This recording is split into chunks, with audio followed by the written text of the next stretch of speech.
sports.com and sign up for our newsletter to get all the latest from us. Welcome into our NFL show. We're going to talk all things NFL, whether it's the news coming out of the franchise tag on Tuesday, the combine from last week, NFL draft predictions, and more. Appreciate you all joining us. And of course, we have our usual cast, including Adam at Spotter AJ. Adam, how are you doing this evening? Yeah, really good. Just another full day of slate of NFL news. This train keeps rolling down the tracks. It's never a dull moment in this league for sure. And as always, with the help of the team at Fumble Sports, led by Blees, want to give a big shout out to Blees. Hope you're doing well tonight, Blees. And with that, we will jump right into the NFL news. And the big news of the day, with the franchise tag being placed upon some players, Lamar Jackson got the franchise tag, but not the one that many expected. He got the non-exclusive franchise tag, which allows him to negotiate with teams about contracts. It does give the Ravens the right to ultimately reject that. But that said, if a team were to sign him, they have to give up 2 first-round picks to whatever team ultimately does sign Lamar Jackson. Adam, what's your reaction to this news? Do you think it's a smart move by the Ravens? And do you think this move actually is a sign that Lamar Jackson's future will not be in Baltimore? Yeah, I think it's the latter. I think we kind of seen this coming.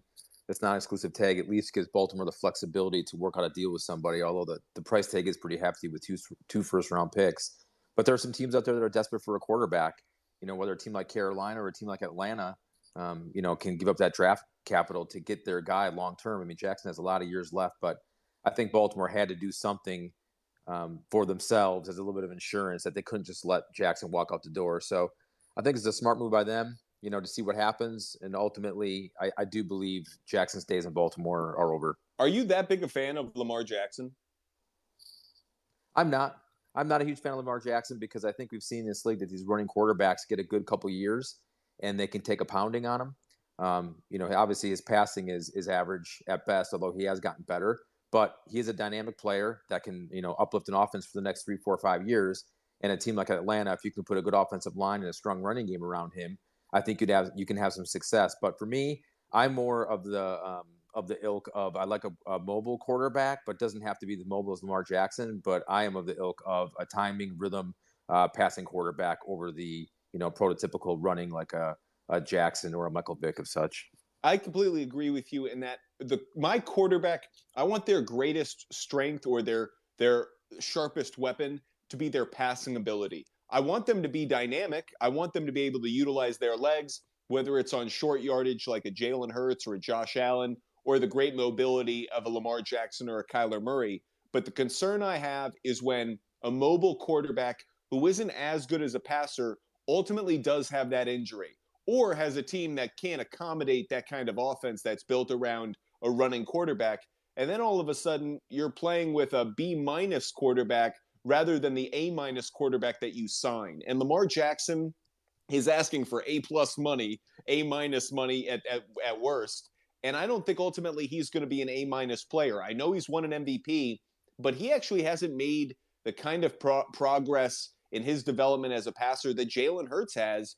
And I don't think Jalen Hurts is a spectacular passer, but Lamar Jackson should have been better. And there are times it's touch for me. His ball's too much on a line. I feel like his touch isn't there. And it's one of the reasons I'm not crazy about him. You talk about timing and rhythm. I talk about touch.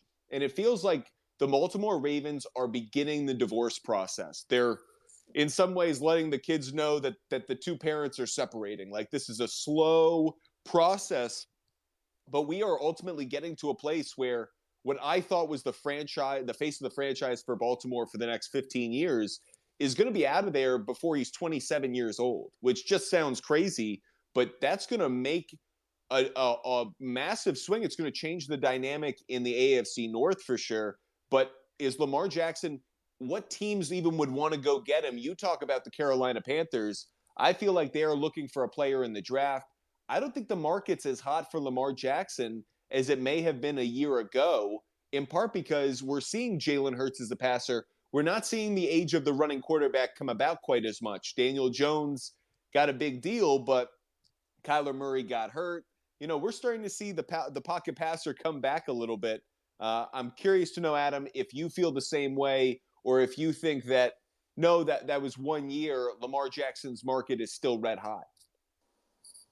Yeah, I wouldn't say his market's red hot, but I do believe there may be a team or teams out there that want to A, sell tickets, and B, want to win now with a ready quarterback. And that's what Jackson is. He's a ready quarterback, and you can win some games with him and maybe not want to have to try to keep going to the draft or try in free agency to get a quarterback, and then hopefully it works out. So sometimes, 2 first-round picks is a lot, but an organization might look at that and say, you know what, we have a guy that's proven.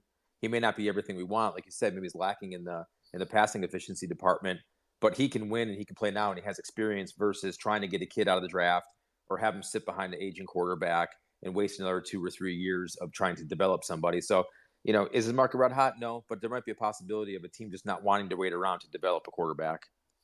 I will say this, and then we'll move on to other news. It's disappointing that Deshaun Watson, with all the baggage that he brings, got a contract. The market for him was hotter than I expected. Meanwhile, Lamar Jackson, has he had an off the field incident that I'm aware? I'm not aware of one. If there is, I've forgotten it. Certainly nothing in comparison to what Deshaun Watson did or is accused of doing. And yet, Lamar Jackson right now, he's being put in a tough position. And it's just interesting how the NFL, the business side of the NFL, ultimately turns and plays itself out. Meanwhile,